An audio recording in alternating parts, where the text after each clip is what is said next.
Hello everyone, welcome to extra classes. आज मैं आप लोगों के लिए राजस्थान के अपवाह तंत्र का हैंड रिटन नोट्स लेकर आई हूँ। तो प्लीज़ इस क्लास को सभी एंड तक देखें और कमेंट में ज़रूर बताएं कि आप लोगों को ये नोट्स कैसे लगे। तो आइए स्टार्ट करते हैं। राजस्थान का अपवाह तंत्र। राजस्थान का अपवाह तंत्र को 3 भागों में बांटा गया है।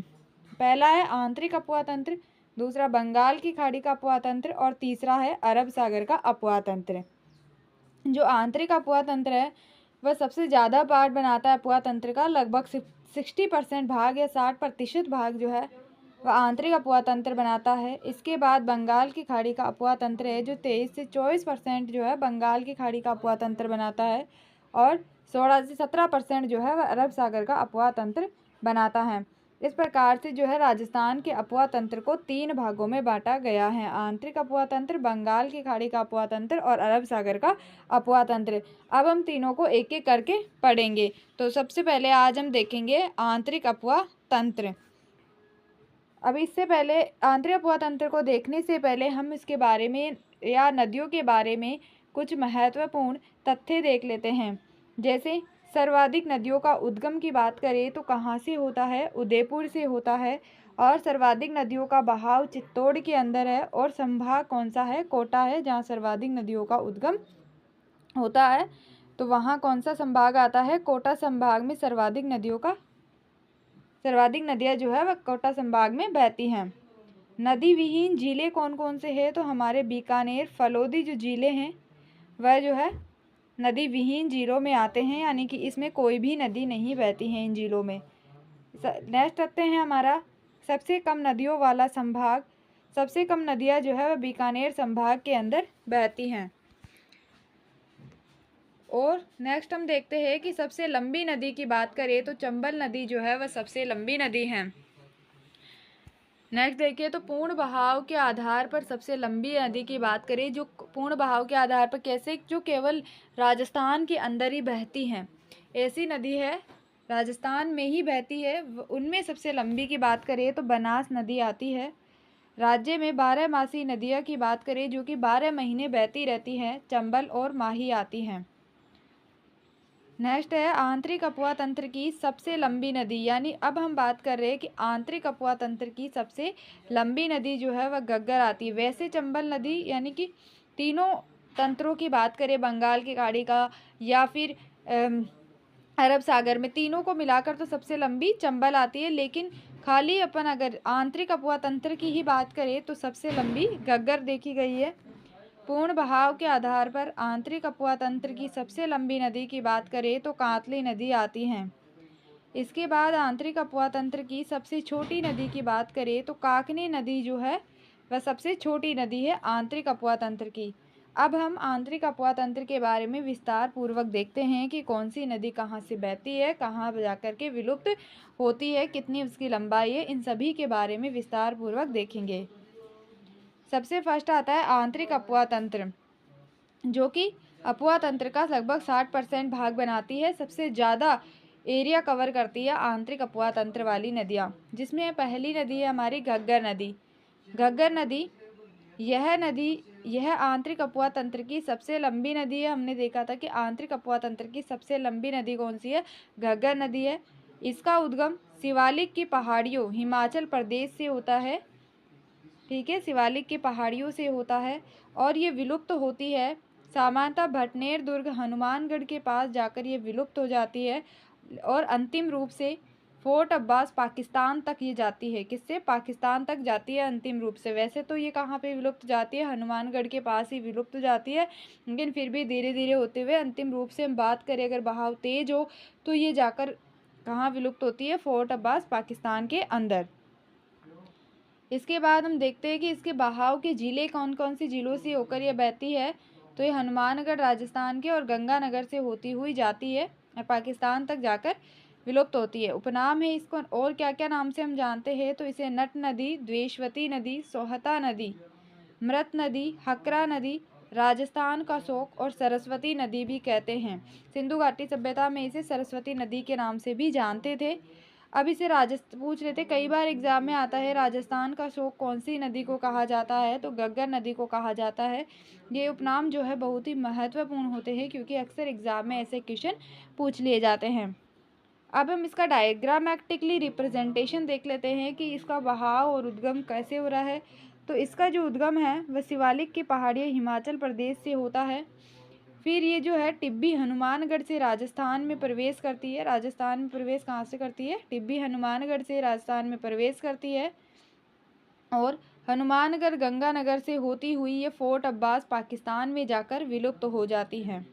हनुमानगढ़ के अंदर जो है वह सभ्यता है। यहाँ पर सभ्यता कौन कौन सी है? कालीबंगा, रंगमहल और पीलीबंगा सभ्यता है। और यहाँ पर हनुमानगढ़ में ही एक इस नदी के पास में तलवाड़ा झील बनी हुई है। यहाँ बात करें तो गंगानगर और हनुमानगढ़ में घग्गर नदी का जो बहाव क्षेत्र है उसको क्या कहा जाता है? नाली कहा जाता है। यानी कि जो घग्गर नदी का प्रवाह क्षेत्र होता है उसे क्या कहा जाता है? नाली कहा जाता है। ये भी बहुत ही महत्वपूर्ण है क्योंकि अक्सर एग्जाम में ये पूछा जाता है कि घग्गर नदी का बहाव क्षेत्र क्या कहलाता है, तो नाली कहलाता है। इस प्रकार हमने घग्गर नदी को कम्प्लीटली देख लिया है कि इसका उद्गम कहाँ से हो रहा है और कहाँ जाकर विलुप्त हो रही है, किस किस जगह से बहती है, कौन कौन सी इसकी विशेषता है, सब देख ली है। नेक्स्ट नदी हम देख रहे हैं कातली नदी।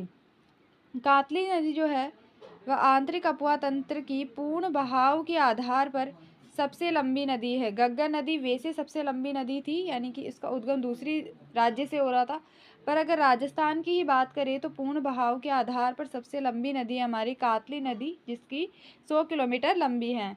इसका उद्गम हो रहा है, कातली नदी का उद्गम खंडेला की पहाड़ियाँ सिक्कर से होता है। विलुप्त जो है ये चूरू के अंदर जाकर विलुप्त हो जाती है और इसको हम तोरावाटी नाम से भी जानते हैं। कातली नदी को तोरावाटी नदी भी कहा जाता है।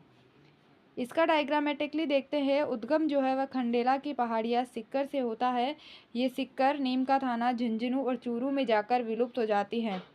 नीम का थाना के अंदर जो है कातली नदी के अंदर गणेश्वर और सोनारी सभ्यता यहाँ पर बसी हुई है।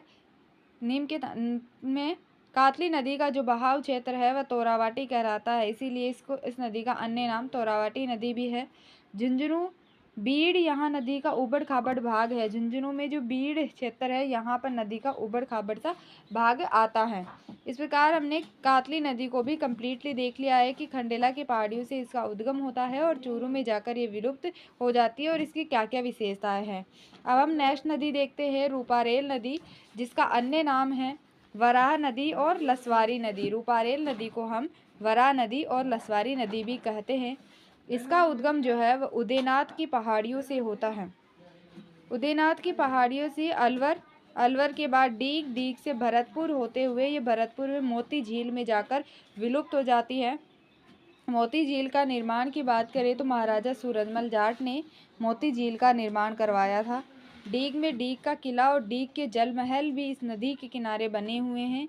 नौह सभ्यता भरतपुर के अंदर बसी हुई है रूपारेल नदी में। तो रूपारेल नदी का अन्य नाम वरा और लसवारी नदी है। इसका उद्गम उदयनाथ की पहाड़ियों से होता है और विलुप्त हो जाती है ये मोती झील भरतपुर के अंदर जा कर के। रूपारेल नदी को हमने कंप्लीट देख लिया। अब हम नेक्स्ट नदी देखते हैं साबी नदी, जिसका अन्य नाम जो है वह साहिबा नदी भी है। इसका उद्गम सेवर की पहाड़ियाँ जयपुर से होता है। विलुप्त जो होती है ये नजफगढ़ हरियाणा में जाकर के विलुप्त होती है। जैसे इसकी जो है सेवर की पहाड़ियों जयपुर से इसका उद्गम होता है और उद्गम होते हुए ये जयपुर कोटपुतली बहरोड़ होते हुए हरियाणा में नजफगढ़ जाकर विलुप्त होती है। यह नदी NH-48 के समांतर बहती है। यहाँ से हमारा NH-48 जाता है जो कि जयपुर से होता हुआ दिल्ली तक जाता है और इस नदी को ये 2 बार क्रॉस करता है, यानी इस नदी को ये 2 बार काटता है। नेक्स्ट नदी है हमारी काकने नदी। काकने नदी की लंबाई जो है 27 किलोमीटर है।